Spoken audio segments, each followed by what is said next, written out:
What's up guys, VoiD here at CLG's Performance Center, and we're going to be starting a new series where I teach you how to beat your pals at Ultimate called VoiD Guides.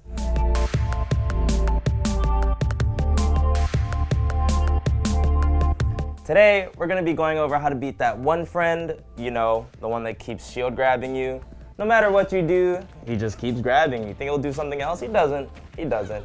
So, the 3 things I'll teach you is what it is and why it's working, techniques on how to get around those pesky shield grabs, and me using these same techniques to beat those top players you know and love. So let's get into it. Let's show that pal what's up. So first off, I'll be explaining why shield grab is good. Now, the RPS of this game revolves around attacking, shielding, and grabbing. And shield can actually lead into grab. So a lot of characters, well, they'll either have combo throws, throw you off stage, or even kill throws, characters like Ness and Mewtwo. So you really have to be able to watch out for shield grab, but this is not only specific to beating those characters.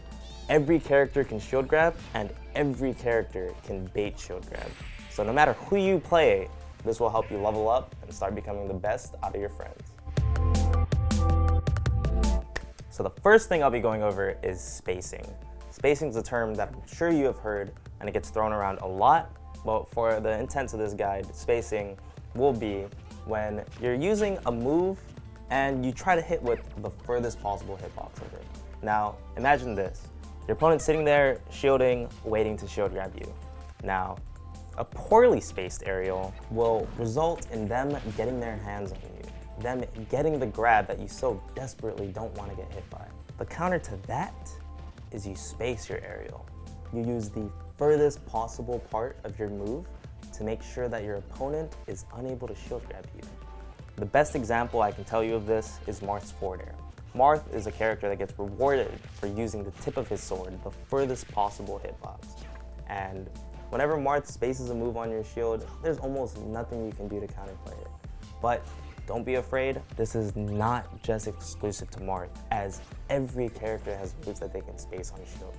And I'm sure with some practice, you'll become amazing at this.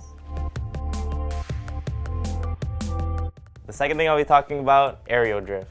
Everybody's used aerial drift to some capacity, especially when you're recovering off stage, but using aerial drift with intention versus an opponent in shield is one of the most powerful things you can do. It's what makes Smash so beautiful.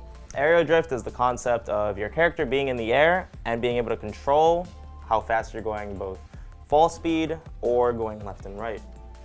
A lot of characters might have really high aerial drift, while some characters have really low aerial drift. Now picture this.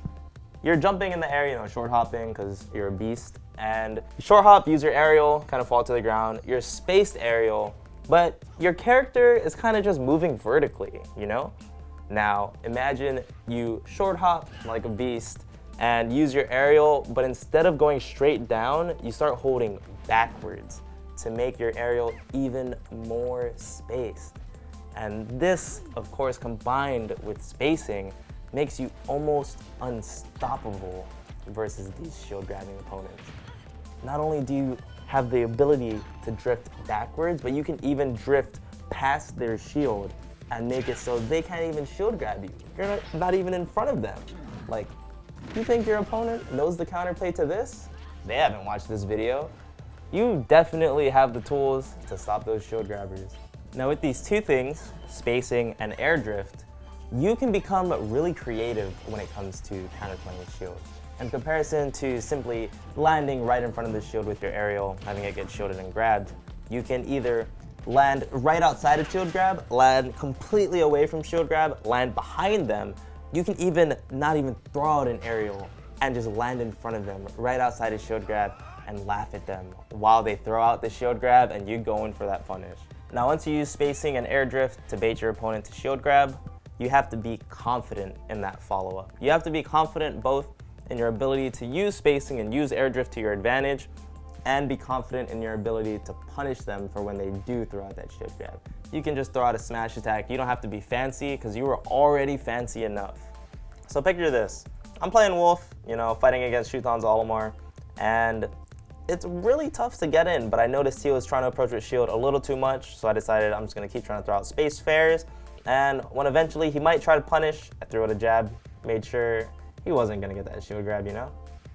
So in this next example, I'm playing Pichu against Zachary, and he air dodges my first kill setup, so I try to pressure his shield with an air, but I use air drift to space Pichu right outside of shield grab range and land that F-tilt. Confidence is key. So in this final example, I'm playing Pichu against Samsora's Peach, and he shields my move. But thankfully, I have air drift on my side, and I drift through his shield, so that way he can't get a punish on my move, and I end up getting that neutral win. So now that you guys have seen it in action, both spacing and air drift, just remember to practice it up, and that way you'll become the king of your friend group in no time. Remember, like, comment, and subscribe if you liked the video. Check back regularly, as this is only the first of many, and I'll see you guys next time. Peace out.